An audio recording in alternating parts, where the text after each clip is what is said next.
How to embed sound into PowerPoint, Module 3. First, highlight the slide where you want the music to start.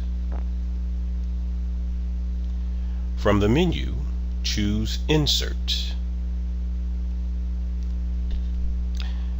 Then,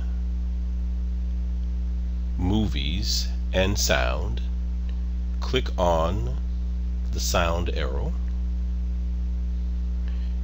Click on Sound from File. You will see a sound icon on the slide after you choose something from your files. But first, you must indicate whether you want your sound to start automatically or when clicked on the icon. Let's choose when clicked. There's the sound. Let's see what happens when we double click.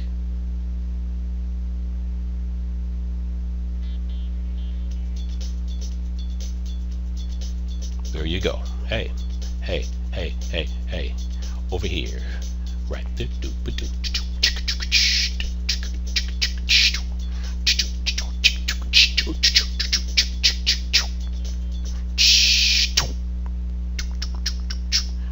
And there you have it.